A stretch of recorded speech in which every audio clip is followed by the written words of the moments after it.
Assalamualaikum warahmatullahi wabarakatuh. Hai semuanya, perkenalkan nama saya Sefira Nurlita dengan NPM 18111000161. Saya mahasiswa Universitas Islam Negeri Raden Intan Lampung dengan jurusan Pendidikan Guru Madrasah Ibtidaiyah kelas F semester 5. Kali ini saya akan membahas bagian-bagian tumbuhan dan juga fungsinya. Struktur tumbuhan diantaranya yang pertama ada akar.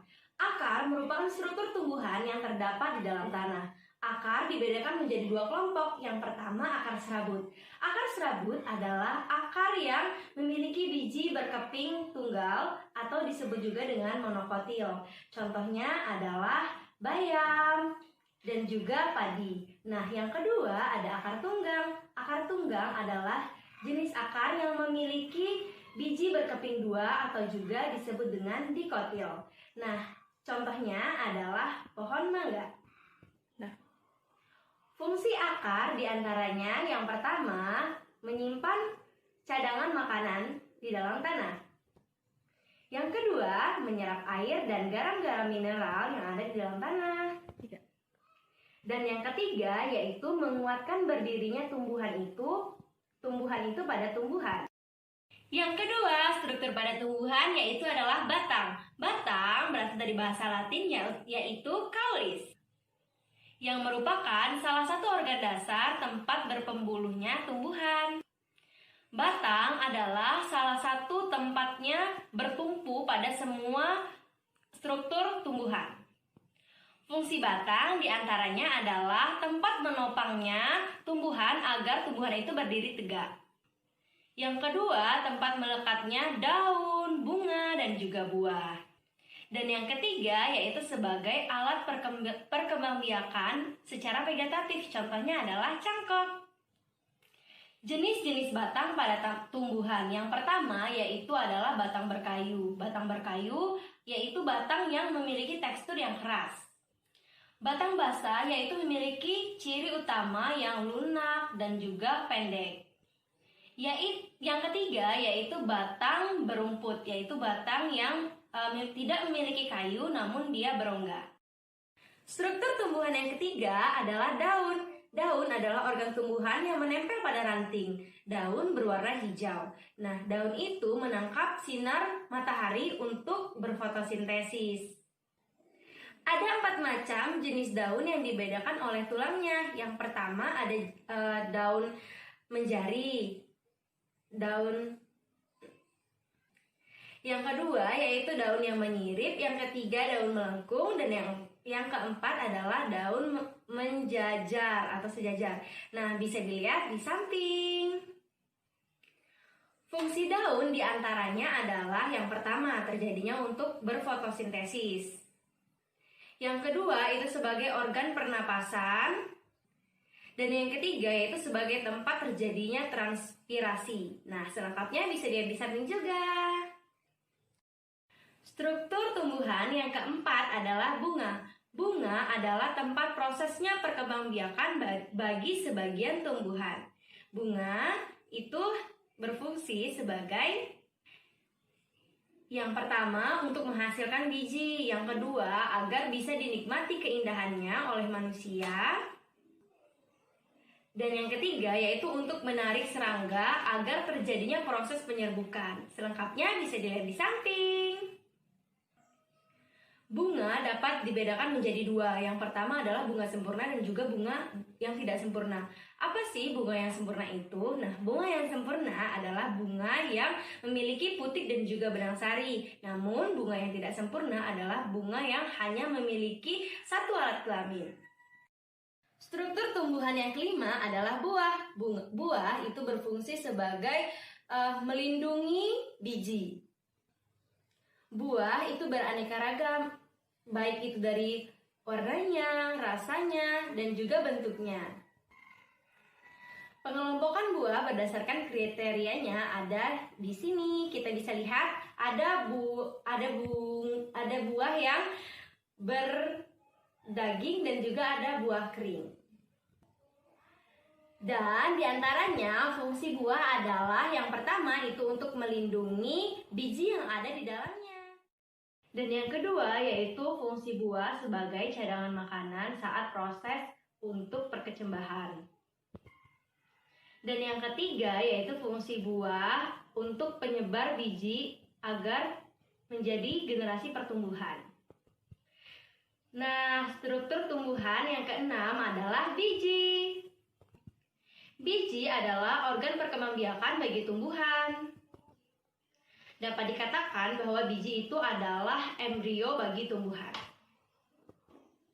Nah, berdasarkan letak bijinya, biji itu dibedakan menjadi dua, yaitu tumbuhan yang berbiji terbuka ataupun juga yang berbiji tertutup. Fungsi biji adalah sebagai tempat penyediaan cadangan makanan, sebagai alat perkembangbiakan, dan juga sebagai pembentukan tanaman baru. Nah, teman-teman semua, selanjutnya kita akan mengobservasi salah satu tanaman. Tanaman yang akan kita observasi yaitu adalah tanaman cabai rawit. Nah, ini adalah akar dari tanaman cabai rawit. Nah, akar dari tanaman cabai rawit ini adalah jenis akar yang adalah jenis akar tunggang. Nah, pada tanaman cabai rawit, jenis batangnya adalah batang berkayu karena dia memiliki batang yang kuat. Warnanya yaitu seperti kita lihat, ada yang berwarna hijau dan juga warna kecoklatan seperti ini, tergantung dari usia dari pohon cabai rawit itu sendiri. Nah, ini adalah jenis daun cabai rawit. Jenis daun ini memiliki bentuk tulang yang menyirip. Dari daun cabai rawit ini ada yang berwarnanya hijau muda, hijau tua, tergantung dari usia pohon cabai rawit itu sendiri. Bisa kita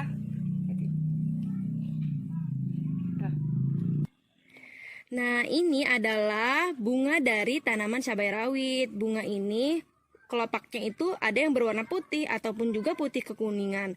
Nah, di dalamnya itu juga ada berwarna biru atau juga biru keunguan. Lalu, pada bunga cabai rawit ini berbentuk bintang. Seperti ini karena dia mempunyai kelopak 5 seperti bintang. Nah, ini adalah buah dari tanaman cabai rawit. Buahnya ada yang berwarna hijau muda, hijau tua, dan juga orange kemerahan seperti ini, tergantung dari tingkat kematangan dari cabai rawit itu sendiri. Nah, ini adalah biji dari tanaman cabai rawit, dari buah cabai rawit itu sendiri. Nah, bijinya ini berwarna putih atau juga putih kekuningan. Apabila dia sudah dalam buahnya sudah berwarna merah, maka dia akan berwarna putih kekuningan. Dalam buah cabai itu terdapat 3 biji atau bisa lebih ya, tergantung dari ukuran cabai rawit itu sendiri. Nah, ini adalah cabai rawit yang buahnya masih berwarna hijau, jadi dia bijinya masih berwarna putih. Tuh, perbedaannya. Dan buahnya ini apabila kita lakukan dengan indera pengecap yaitu lidah, maka akan terasa pedas. Selanjutnya, keterampilan mengelompokkan. Nah, dalam proses ini, siswa SD atau MI didorong untuk membuat skema berupa persamaan atau perbedaan antara dua subjek. Nah, kali ini pengamat menggunakan tanaman pohon cabai rawit dan juga tanaman tomat rampai.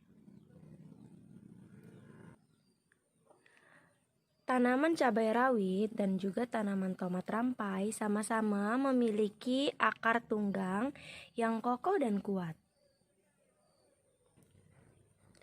Nah, selanjutnya adalah jenis batang dari kedua tanaman ini.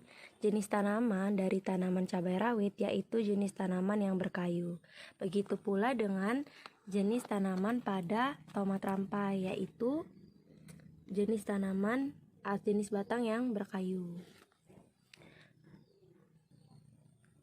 Namun bisa dilihat di sini pada tanaman cabai rawit dan juga rampai terdapat perbedaan.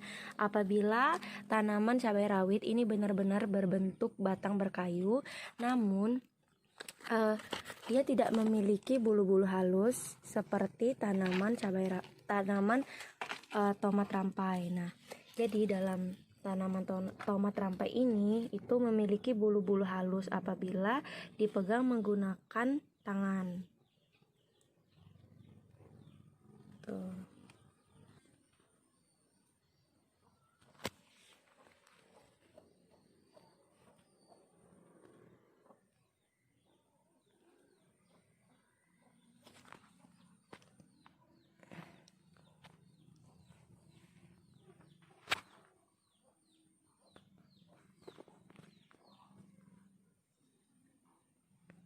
Nah, selanjutnya ada daun.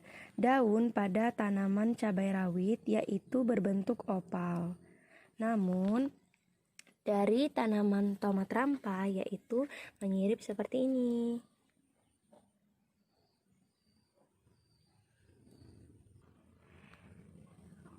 Dari warnanya, warna dari daun tanaman cabai rawit dan juga tomat rampai itu sama, berwarna hijau muda, hijau tua, ataupun kekuningan tergantung dari usia pada tanaman tersebut.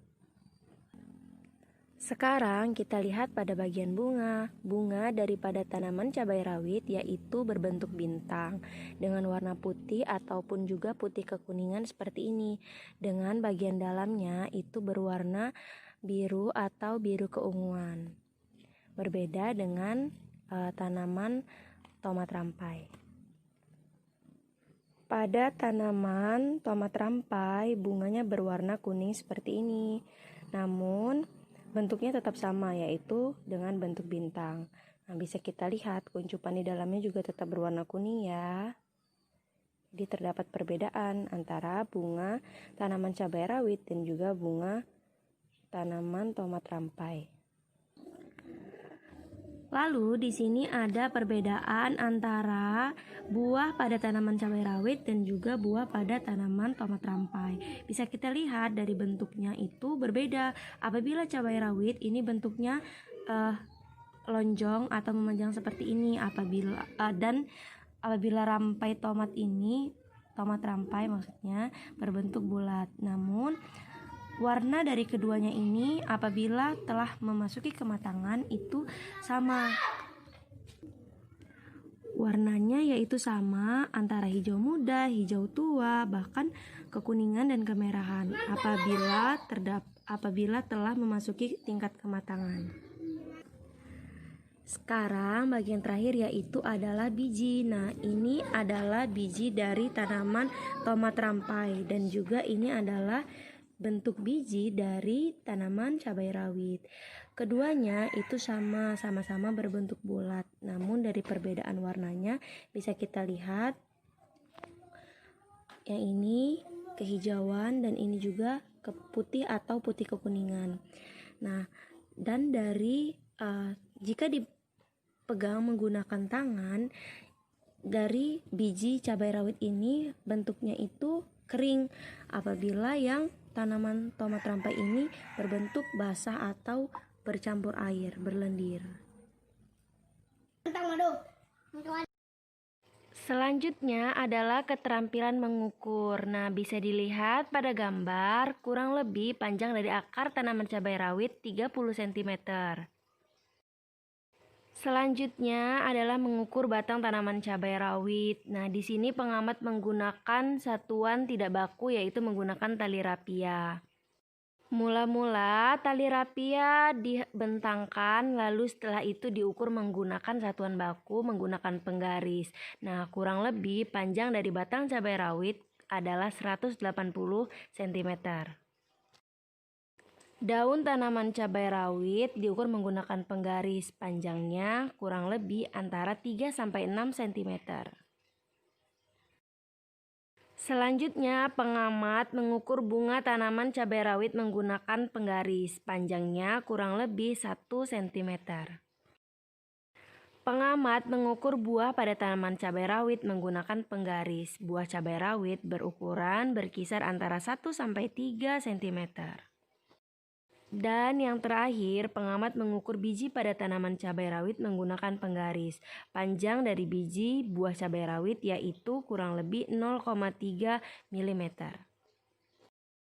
Selanjutnya adalah kegiatan keterampilan meramalkan. Nah, dalam proses ini, siswa SD atau MI dimotivasi untuk mampu menemukan pola hubungan keterkaitan kejadian saat ini dengan kejadian sebelumnya, serta berbekal data itu dapat memperkirakan yang akan terjadi di masa yang akan datang. Dengan demikian, tanaman cabai rawit memiliki buah yang dimanfaatkan menjadi olahan makanan atau menjadi bumbu dapur. Buah cabai rawit sering digunakan dalam keperluan memasak, menjadi campuran pada makanan lain, ataupun menjadi olahan cabai itu sendiri. Contohnya adalah sambal terasi. Namun, kali ini pengamat akan melakukan eksperimen membuat makanan berbahan cabai rawit yaitu bakwan mercon. Bakwan mercon adalah bahasa kekinian dari makanan yang akan kita buat, yaitu bakwan sayur yang di dalamnya juga terdapat cabai rawit. Yuk kita coba. Selanjutnya kita akan membuat percobaan makanan dari buah cabai rawit. Yuk disimak.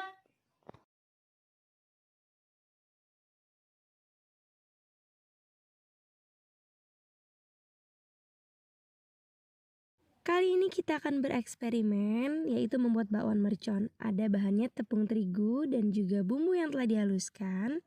Kemudian tambahkan air secukupnya. Aduk hingga merata.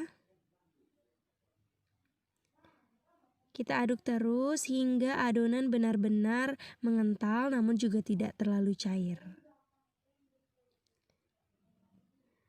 Setelah kita aduk, lalu kita bisa tambahkan kol iris, wortel iris, dan juga cabai rawit iris. Setelah dimasukkan semuanya, kita aduk lagi hingga merata. Setelah itu, kita tambahkan penyedap rasa secukupnya. Lanjut, kita aduk lagi guys. Setelah itu, kita siapkan minyak goreng. Kita goreng hingga warna keemasan. Nah, bakwan mercon siap disajikan. Nah, setelah membuat percobaan olahan makanan dari cabai rawit, selanjutnya adalah keterampilan mengkomunikasikan. Pada bagian ini, siswa SD atau MI dengan bimbingan dari guru diarahkan untuk mampu mengkomunikasikan atau menyampaikan hasil percobaannya kepada orang lain. Dalam hal ini, siswa diminta untuk membuat laporan terlebih dahulu terkait percobaan yang dilakukan, serta siswa diminta untuk langsung membawa hasil dari eksperimen yang dilakukan, yaitu membuat bakwan mercon. Nah, dan yang terakhir adalah keterampilan menarik kesimpulan. Dalam hal ini, siswa SD atau MI didorong untuk membuat ikhtisar secara ringkas, jelas, dan langsung pada inti laporan. Berikut adalah inti dari percobaan yang telah dilakukan, bahwasannya pada tumbuhan cabai rawit memiliki akar tunggang yang kuat. Yang kedua, memiliki batang berkayu yang berwarna hijau tua ataupun kecoklatan. Ketiga, daun cabai rawit adalah jenis daun tunggal di mana daun cabai rawit memiliki tulang daun menyirip. Dan yang keempat, bunga pada tumbuhan cabai rawit berwarna putih kehijauan dengan bagian dalam bunga yang kuncup berwarna biru keunguan. Kelima, buah cabai rawit berwarna hijau muda, hijau tua, orange ataupun merah. Dan yang terakhir, biji pada tumbuhan cabai rawit terdapat di dalam buah cabai rawit. Dalam satu buah terdapat 4-8 biji. Dalam melakukan percobaan, pengamat melakukan pembuatan makanan menggunakan olahan dari cabai rawit, yaitu bakwan yang terdapat sayuran dan juga potongan cabai rawit. Disebut juga bakwan mercon. Terima kasih ya untuk teman-teman semua yang sudah menonton. Semoga bermanfaat. Apabila terdapat salah kata, saya mohon maaf. Kepada Allah saya mohon ampun. Wabillahi taufiq wal hidayah. Wassalamualaikum warahmatullahi wabarakatuh.